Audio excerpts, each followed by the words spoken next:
ਤੋਂ ਪਹਿਲਾਂ ਉਹ ਖਬਰ ਜਿਹੜੀ ਲੋਕਾਂ ਦੇ ਲਈ ਖਾਸ ਹੈ, ਤੁਹਾਡੇ ਲਈ, ਸਾਡੇ ਲਈ, ਸਾਰਿਆਂ ਲਈ ਖਾਸ ਹੈ ਕਿਉਂਕਿ ਖਬਰ ਜੁੜੀ ਹੈ ਏਸੀ ਦੇ ਨਾਲ।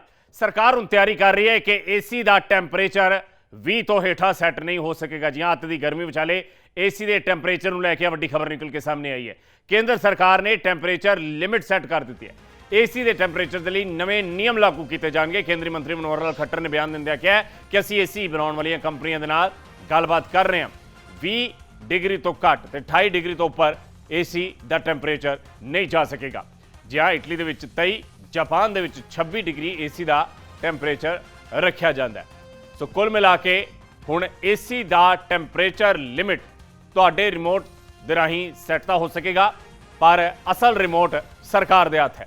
जी हाँ, सरकार एसी बनाने वाली कंपनियों के नाल गलबात कर रही है। मनोहर लाल खट्टर ने बयान दिता है कि एसी कंपनियों नाल असीं गलबात कर रहे हैं। 20 तो हेठां टैंपरेचर सैट नहीं किया जा सकेगा। दरअसल यह एक कोशिश समझी जा सकती है बिजली बचाने खातर, क्योंकि जिद्दां ही 20 तो हेठां टैंपरेचर सैट किया जाता है तो बिजली की खपत बड़ी ज़्यादा वध जाती है। अक्सर तुसीं सुनिया भी होना है। सो सरकार भी हुण चाहती है कि पावर कंजम्पशन घट होवे ते लोकां दी सहूलत भी बरकरार रहे। मनोहर लाल खट्टर ने इस संबंधी की कुछ बयान दिता, पहला बयान तुहानूं सुनाने। जहां तक एयर कंडीशंस की स्टैंडर्डाइजेशन, टेम्परेचर स्टैंडर्डाइजेशन, ये भी एक नया प्रयोग, नया एक प्रावधान ये किया जा रहा है। इसको बहुत जल्दी लागू करने जा रहे हैं। अब एसी का जो टेम्परेचर स्टैंडर्डाइजेशन है 20 डिग्री से 28 डिग्री रहेगा, यानी 20 डिग्री से नीचे हम उसकी कूलिंग नहीं कर सकेंगे और 28 डिग्री से ऊपर वार्मिंग नहीं कर सकेंगे। इस प्रकार का एक पहली बार इस प्रयोग को किया जा रहा है।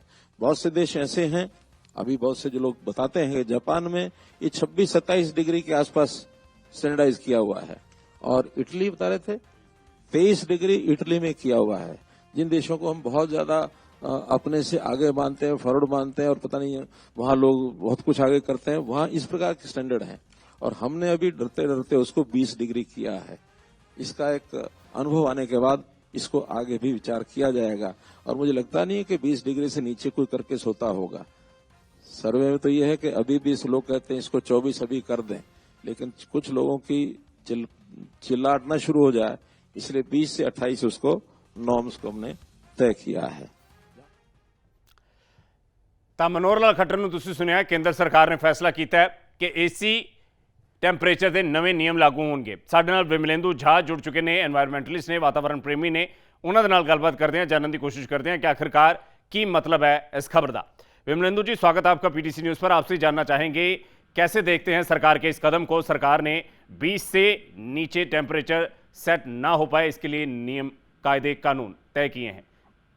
देखिए, ये जो डायरेक्शंस आ रहा है और जो सोच है वो सही सोच है, क्योंकि लार्जली अगर आप देखें तो जिस तरह का क्लाइमेट चेंज के माहौल में हम लोग रह रहे हैं, और जिस तरह का हीट वेव आज भी दिल्ली में, जैसे फॉर एग्जांपल रेड अलर्ट घोषित किया गया है पिछले कुछ दिनों से, ऑलरेडी टेम्परेचर 40-45 डिग्री था। तो दो आयाम है। एक तो है कि अगर आप एसी का टेम्परेचर जितना ज्यादा कम करते हैं, उसका असर जो है पूरे के पूरे पर्यावरण के टेम्परेचर पे पड़ता है। तो आपके घर के अंदर तो टेम्परेचर बहुत ठंडा हो जाता है, लेकिन जितना ज्यादा आप एसी को ठंडा करते हैं, उतना ज्यादा उसका नेगेटिव इम्पैक्ट जो है क्लाइमेट के ऊपर, एनवायरमेंट के ऊपर, चाहे वो लोकल एनवायरमेंट हो या ग्लोबल एनवायरमेंट हो, उसके ऊपर पड़ता है। तो ऑफकोर्स हम एसी को बैन तो नहीं कर सकते, क्योंकि वो भी एक समस्या है, लेकिन हम उसको कैसे मैनेज करें ताकि हम पर्यावरण के बारे में भी सोच बनाएं, वो भी बहुत आवश्यक है। साथ ही साथ जो जिस तरह का एनर्जी नीड है, अगर आप देखें तो इन पीक महीनों में, समर के पीक महीनों में इलेक्ट्रिसिटी का जो कंजम्पशन है वो बढ़ जाता है,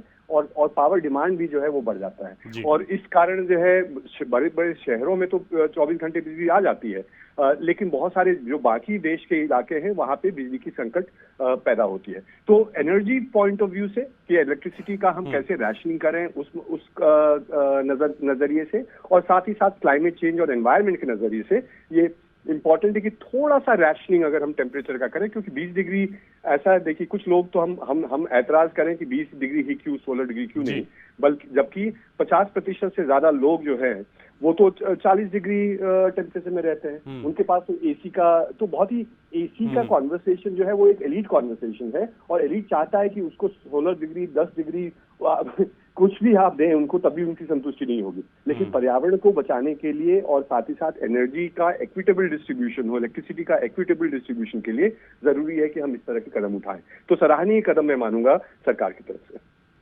बिल्कुल समझा जा सकता है कि सरकार ने ये अच्छा कदम लिया है, आप जैसा कि बता रहे हैं। बेहद शुक्रिया विमलेंदु जी इस पूरी खबर को बताने के लिए। ਤਾਂ ਅਸੀਂ ਵਿਮਲੇਂਦੂ ਝਾ एनवायरमेंटलिस्ट ਜਿਨ੍ਹਾਂ ਦਾ ਸਪਸ਼ਟ ਤੌਰ ਦੇ ਉੱਪਰ ਕਹਿਣਾ ਹੈ ਕਿ ਸਰਕਾਰ ਦਾ ਇੱਕ ਚੰਗਾ ਕਦਮ ਹੈ, ਅਸੀਂ ਸਵਾਗਤ ਕਰਦੇ ਹਾਂ। ਵਾਤਾਵਰਣ ਪ੍ਰੇਮੀ ਇਸ ਕਦਮ ਦਾ ਸਵਾਗਤ ਕਰਦੇ ਨਜ਼ਰ ਆ ਰਹੇ ਨੇ ਔਰ ਸਰਕਾਰ ਦੇ ਇਸ ਫੈਸਲੇ ਨਾਲ ਪਾਵਰ ਕੰਜ਼ੰਪਸ਼ਨ ਦੇ ਉੱਪਰ ਕਿੰਨਾ ਕੁ ਫਰਕ ਪਵੇਗਾ, ਕਿੰਨੀ ਕੁ ਪਾਵਰ ਸਰਕਾਰ ਬਚਾ ਪਾਉਂਦੀ ਹੈ, ਇਹ ਆਉਣ ਵਾਲਾ ਡੇਟਾ ਤੈਅ ਕਰੇਗਾ। ਪਰ ਸਰਕਾਰ ਦਾ ਇਹ ਵੱਡਾ ਫੈਸਲਾ ਏਸੀ ਟੈਂਪਰੇਚਰ ਨਿਯਮ ਸੈੱਟ ਕੀਤੇ ਜਾਣਗੇ, 20 ਤੋਂ ਹੇਠਾਂ ਟੈਂਪਰੇਚਰ ਸੈੱਟ ਨਹੀਂ ਹੋ ਸਕੇਗਾ। ਤਾਂ ਕਿਹੜੇ ਦੇਸ਼ਾਂ ਦੇ ਵਿੱਚ ਕਿਹੜੇ ਦੇਸ਼ ਦੇ ਵਿੱਚ ਏਸੀ ਦਾ ਕਿੰਨਾ ਟੈਂਪਰੇਚਰ ਲਿਮਿਟ ਸੈੱਟ ਕੀਤੀ ਗਈ? ਅਮਰੀਕਾ ਦੇ ਵਿੱਚ 21 ਤੋਂ 24 ਡਿਗਰੀ ਟੈਂਪਰੇਚਰ ਲਿਮਿਟ ਹੈ। ਇਟਲੀ ਦੇ ਵਿੱਚ 23 ਤੋਂ 25 ਡਿਗਰੀ ਟੈਂਪਰੇਚਰ ਲਿਮਿਟ ਹੈ। ਯੂਰਪ ਦੇ ਵਿੱਚ 22 ਤੋਂ 25 ਡਿਗਰੀ, ਜਾਪਾਨ ਦੇ ਵਿੱਚ 26 ਤੋਂ ਲੈ ਕੇ 28 ਡਿਗਰੀ, ਮਿਡਲ ਈਸਟ ਦੇ ਵਿੱਚ 20 ਤੋਂ ਲੈ ਕੇ 24 ਡਿਗਰੀ ਸੈਲਸੀਅਸ ਦੀ ਲਿਮਿਟ ਸੈੱਟ ਕੀਤੀ ਗਈ ਹੈ। ਜਦ ਮਿਡਲ ਈਸਟ ਜਿੱਥੇ ਕਾਫੀ ਗਰਮੀ ਪੈਂਦੀ ਹੈ ਉੱਥੇ ਵੀ ਇਹੀ ਲਿਮਿਟ ਹੈ ਜਿਹੜੀ ਕਿ ਭਾਰਤ ਸਰਕਾਰ ਵੱਲੋਂ ਤੈਅ ਕੀਤੀ ਜਾ ਰਹੀ ਹੈ। ਜਦਕਿ ਜਾਪਾਨ ਦੇ ਵਿੱਚ ਤੁਸੀਂ ਵੇਖੋ ਕਿ ਸਭ ਤੋਂ ਸਟ੍ਰਿਕਟ ਲਿਮਿਟ ਸਮਝੀ ਜਾ ਸਕਦੀ ਹੈ 26 ਡਿਗਰੀ ਤੋਂ ਹੇਠਾਂ ਤਾਪਮਾਨ ਨਹੀਂ ਕੀਤਾ ਜਾ ਸਕਦਾ, ਟੈਂਪਰੇਚਰ ਸੈੱਟ ਨਹੀਂ ਕੀਤਾ ਜਾ ਸਕਦਾ ਏਸੀ ਦਾ। ਸੋ ਭਾਰਤ ਸਰਕਾਰ ਵੱਲੋਂ ਵੀ ਫਿਲਹਾਲ ਹਲੇ ਸ਼ੁਰੂਆਤੀ ਦੌਰ ਦੇ ਵਿੱਚ ਏਸੀ ਟੈਂਪਰੇਚਰ ਲਿਮਿਟ 20 ਡਿਗਰੀ ਘੱਟੋ ਘੱਟ ਜਿਹੜੀ ਸੈੱਟ ਕੀਤੀ ਗਈ ਹੈ। ਸਮਝਿਆ ਜਾ ਰਿਹਾ ਕਿ ਆਉਣ ਵਾਲੇ ਦਿਨਾਂ ਦੇ ਵਿੱਚ, ਆਉਣ ਵਾਲੇ ਕੁਝ ਹੋਰ ਸਾਲਾਂ ਦੇ ਵਿੱਚ ਸਰਕਾਰ ਇਸ ਲਿਮਿਟ ਨੂੰ ਵਧਾ ਵੀ ਸਕਦੀ ਹੈ।